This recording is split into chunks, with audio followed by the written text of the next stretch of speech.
Welcome to Life Story 999, where we share heartwarming tales that remind us of the resilience of the human spirit and the power of compassion. Today, we have a story that truly tugs at the heartstrings, an officer's discovery that led to a beautiful and unexpected reunion between a mother and her daughter. Stay with us to the end for a story that speaks of hope, second chances, and love beyond all hardships. Officer Henry Larson was patrolling his usual suburban neighborhood route on a brisk autumn evening when he spotted a lone figure at the playground. His strict demeanor softened when he realized it was a young girl, her frail frame outlined in the dim streetlight. She looked no older than 8, and her name was Hannah. Curled up beneath the slide, she clutched a thin blanket, her eyes closed in a restless sleep. Henry approached cautiously, his heart aching as he imagined how terrified she must be out here alone. He knelt beside her, gently shaking her awake. As Hannah opened her eyes, confusion and fear flashed across her face, piercing Henry deeply.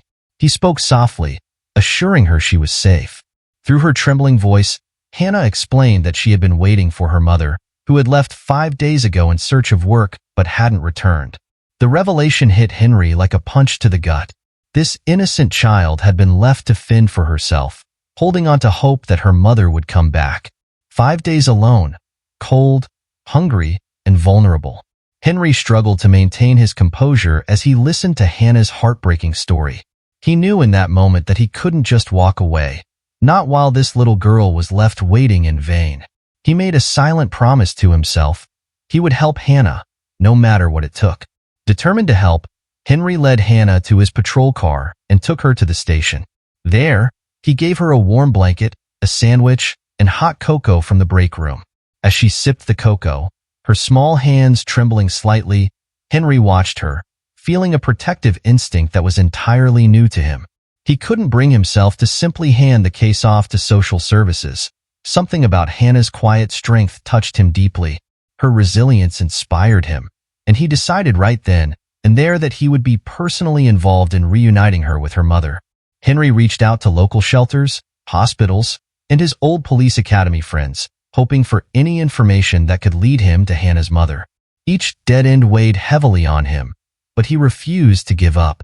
He spent late nights making calls and following up on any lead, no matter how small.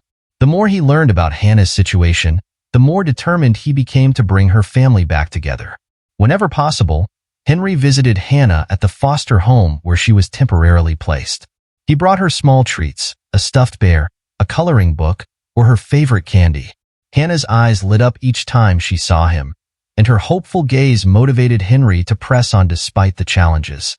He would sit with her, talking about school and her favorite stories, and he made sure she knew she wasn't alone. Seeing the trust Hannah placed in him only fueled Henry's resolve. He had made her a promise, and he intended to keep it. As he left the foster home each time, Henry would look back at Hannah waving from the window, her small face full of hope.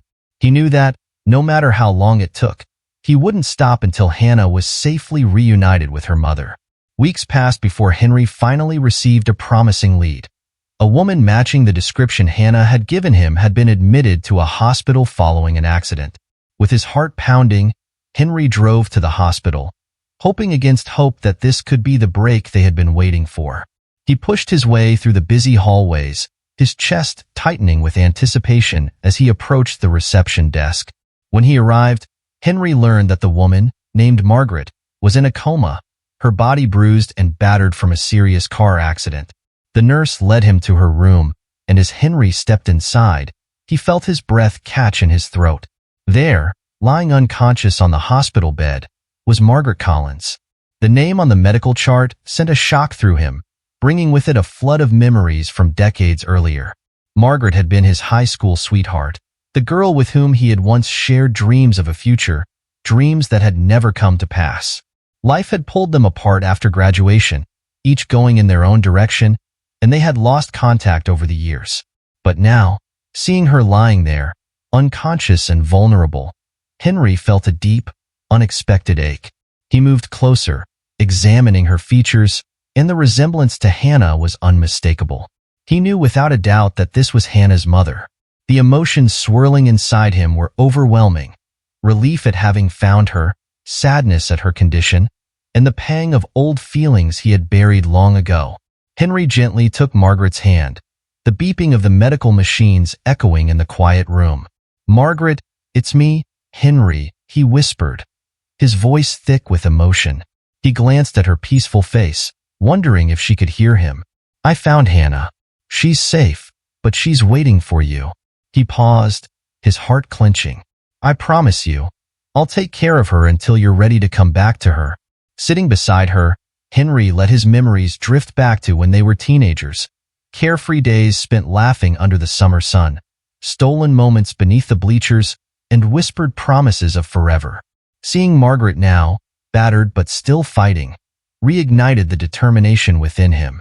He was no longer just doing this for Hannah. He was doing it for Margaret, for the dreams they had once shared, and for the hope that perhaps, against all odds, they could still make something beautiful out of the broken pieces. After leaving the hospital, Henry took a moment to collect himself in his patrol car. He called the foster home to let them know he'd be visiting Hannah that evening. He needed to tell her that her mother had been found, but also explain that it would take time for her to recover. He rehearsed what he would say, wanting to offer comfort without giving false hope. As Henry drove to see Hannah, he felt a renewed sense of purpose. He knew the journey ahead wouldn't be easy, but he also knew he couldn't give up, not on Margaret, not on Hannah, and not on the promise he had made to both of them. He would do everything in his power to reunite this family, no matter how long it took. Back at the foster home, Henry struggled with how to explain the situation to Hannah.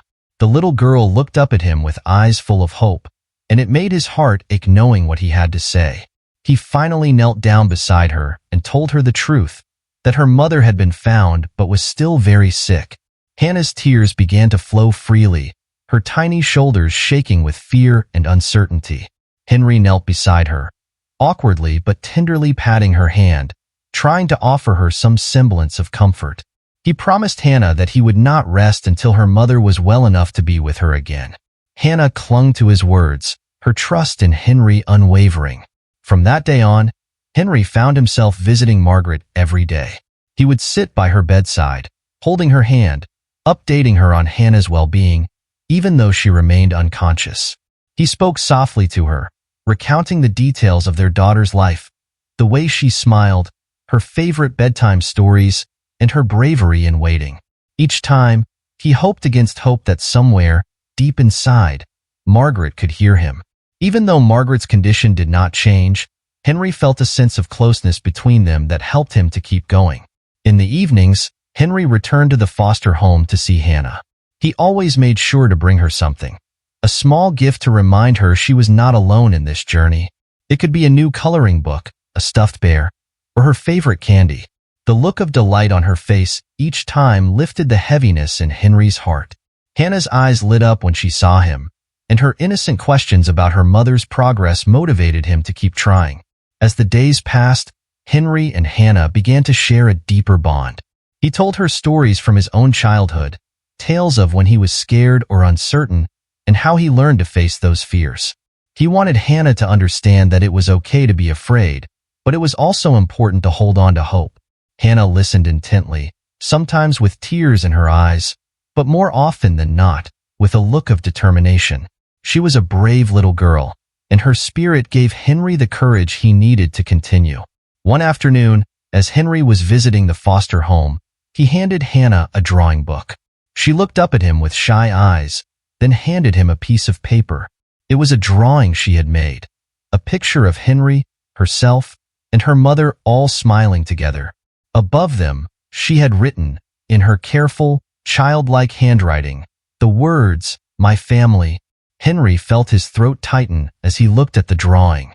The innocence and hope reflected in that simple piece of paper were more powerful than any promise he could ever make. He knelt beside Hannah and pulled her gently into a hug. "This is beautiful, sweetheart," he whispered, his voice choked with emotion. "I promise I'll do everything I can to make this a reality." From that day on, Henry felt even more committed to Hannah and Margaret. The picture she had drawn stayed with him, a constant reminder of why he couldn't give up. It was a symbol of the family they could become, a beacon of hope to guide him through the toughest days. The bond between him and Hannah grew stronger with every visit, and in his heart, Henry knew that they were no longer just waiting for Margaret to wake up. They were already becoming a family, in the truest sense of the word. The day finally arrived when Margaret began to wake. Henry was by her side, holding her hand as her eyes opened for the first time in weeks. She blinked against the harsh hospital light, her gaze unfocused at first, but then she looked at Henry with a mix of confusion and recognition slowly dawning in her eyes. "Henry," she whispered, her voice barely audible and raspy from disuse. Tears welled up in Henry's eyes as he nodded, a smile breaking through his worried expression. "Yes, Margaret, it's me," he said, his voice filled with emotion. Henry gently reassured her that Hannah was safe, explaining how he had found her at the playground, waiting for her mother for days. Margaret's tears flowed as he spoke, her heart aching at the thought of her little girl all alone. Relief and gratitude mingled with the sorrow, and Henry could see the love she had for her daughter shining through her tears. "I promised Hannah I'd take care of her," Henry said softly, "and I've been keeping that promise. She's waiting for you, Margaret, and she can't wait to see you." Margaret tried to speak, but her emotions overwhelmed her, and all she could do was nod, tears streaming down her cheeks. Henry held her hand firmly, giving her the strength to hold on. He promised that Hannah would come to see her as soon as she was strong enough. Margaret squeezed his hand, her eyes conveying the gratitude she couldn't put into words. That evening, Henry returned to the foster home. He found Hannah sitting in the living room, her small hands busy with a puzzle, her eyes lighting up when she saw him enter. She ran over to him, her face filled with hope. "Did you see my mom?" she asked eagerly. Henry knelt down to her level, his eyes misting over. "Yes, sweetheart," he said gently. "Your mom is awake. She's getting better, and she can't wait to see you." Tears of joy burst from Hannah's eyes, and she threw her arms around Henry, holding him tightly. "Can we see her now?" she pleaded, her voice trembling with excitement. Henry smiled, brushing away his own tears. "Soon, sweetheart. Your mom is still getting stronger every day. It won't be long now, I promise." Hannah nodded, her eyes filled with renewed hope. She trusted Henry completely, and that trust gave him the strength to keep pushing forward. Days later, the hospital finally cleared Margaret for visitors. Henry arrived at the foster home, telling Hannah that today was the day. Hannah's face broke into a wide smile, and she grabbed the small stuffed bear she had kept close ever since Henry had given it to her. As they drove to the hospital, Hannah was quiet, her fingers fidgeting with the bear's worn ears. Henry glanced back at her through the rearview mirror. "You ready?" he asked softly. Hannah looked up at him, her eyes shining with a mix of excitement and nervousness. "Yes," she whispered. When they arrived at the hospital, Henry led Hannah down the hallway to Margaret's room. He paused just outside the door, kneeling down beside Hannah.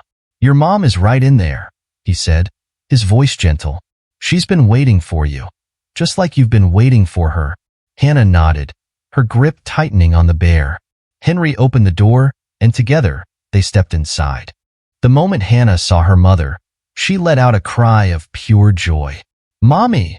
she shouted, rushing across the room. Margaret, her face pale but her eyes bright with love, opened her arms wide. Hannah ran into her embrace, tears streaming down both of their faces. "My baby," Margaret whispered, her voice breaking as she held her daughter close. "I'm so sorry, sweetheart. I love you so much." Henry stood in the doorway, his heart swelling as he watched mother and daughter reunited. He felt his own tears well up, but he let them fall, unashamed of the emotion washing over him. He realized in that moment just how much Margaret and Hannah had come to mean to him. They weren't just people he was helping. They were becoming part of his life, part of his heart. Margaret looked up, her eyes meeting Henry's over Hannah's shoulder. "Thank you," she mouthed, her eyes filled with gratitude and emotion. Henry nodded, unable to speak, his heart too full for words. He had done his duty, but it had become so much more than that. He had found a family when he least expected it. After a while, Margaret motioned for Henry to come closer. He stepped into the room, and Hannah turned, still clinging to her mother, her face beaming. "Look, "Mommy, it's Uncle Henry," she said, her voice full of love.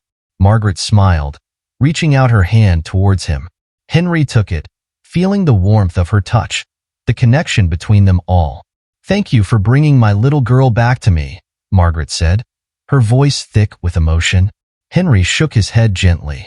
"You both brought something back to me too," he replied, his voice cracking. "You brought me a sense of purpose, of family." The three of them stayed like that for a while, Margaret and Hannah holding each other, and Henry standing by their side, his heart full. It wasn't just a reunion of a mother and daughter. It was the beginning of something new, a family formed not by blood, but by love and resilience.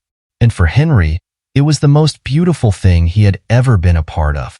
After Margaret was discharged from the hospital, Henry helped the two find a small, cozy apartment where they could start over.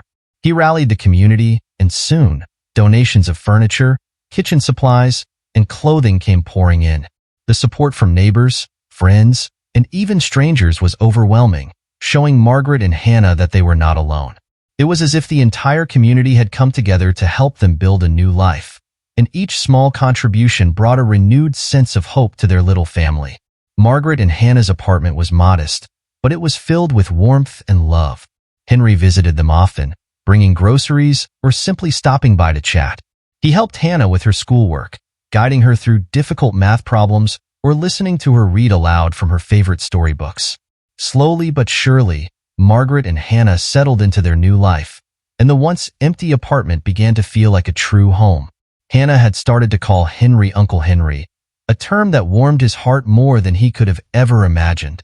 The once lonely officer found himself surrounded by warmth, laughter, and love, something he hadn't realized he'd been missing for so long. He found himself looking forward to the evenings he would spend with Margaret and Hannah, the simple moments of sharing a meal or helping Hannah with her homework, filling a void he hadn't even known existed. One evening, after they had finished dinner, Hannah looked at Henry with a shy smile. "Uncle Henry," she said, her voice quiet, "would it be okay if I called you Dad sometimes?" Her innocent question caught Henry off guard, and he felt a rush of emotions swell within him. His heart swelled, and tears sprang to his eyes. He knelt beside her, taking her small hand gently in his. "Hannah," he said, his voice thick with emotion, "I would be honored if you called me Dad." Margaret, sitting across the table, watched them, her own tears spilling over as she saw the love and care Henry had for her daughter. From that moment, something shifted in their dynamic. Hannah no longer hesitated before calling him Dad, and each time she said it, Henry's heart swelled with pride and love. He had always thought of himself as someone who was destined to be alone, but now, as he sat at the dinner table with Hannah and Margaret, he knew he had been wrong. He had found a family in the most unexpected way, and it was more fulfilling than anything he could have imagined. Margaret, too, felt a profound sense of gratitude for Henry. She watched as he guided Hannah with patience, encouraged her dreams, and made her feel safe in a world that had once seemed so uncertain. She knew that Henry was more than just a protector. He was part of their family now, and she couldn't have asked for a better role model for her daughter. The three of them began to create routines: Friday night dinners, trips to the park, and lazy Sunday afternoons spent together. As the weeks turned into months, Margaret, Hannah, and Henry truly became a family. They shared their fears, their joys, and their hopes for the future. One chilly winter evening, as they sat in their cozy apartment with a fire crackling in the corner, Henry looked around the room, at Margaret's gentle smile and Hannah's bright eyes, and felt a warmth that had nothing to do with the fire. "Thank you," he said quietly, his voice filled with emotion. Margaret looked up, puzzled. "For what?" she asked. Henry smiled. "For letting me be part of your lives," he replied. "For making me realize what family truly means." Margaret reached across the table and placed her hand over his, her eyes shining with gratitude. "You were always meant to be part of our family, Henry," she said softly. And in that moment, Henry knew it was true. This was the beginning of something beautiful, a life filled with love, laughter, and the simple joy of being together. It was a new beginning not just for Margaret and Hannah, but for Henry as well. And for the first time in a long time, he looked forward to the future with hope and excitement. knowing he had found his place with his family. Christmas arrived, and Margaret, Hannah, and Henry celebrated together in their little apartment, surrounded by warmth and love. The trees sparkled with twinkling lights, and the room was filled with the delicious scent of home-cooked food. They laughed, exchanged gifts, and created memories that would last a lifetime. For the first time in years, Henry felt truly at peace. He had found a family, not by blood, but through love, compassion, and resilience. Thank you for joining us for this heartwarming story of Officer Henry, Margaret, and Hannah. It reminds us that even in the darkest of times, there is always hope, and that family is not just about blood. It's about the bonds we form through love and kindness. We would love to hear your thoughts about this story. Have you ever experienced or witnessed an act of kindness that changed someone's life? What would you have done in Henry's situation? Please share your stories with us in the comments below or email us. Don't forget to like, share, and subscribe to Life Story 999 for more inspiring tales. Until next time, stay compassionate and stay hopeful.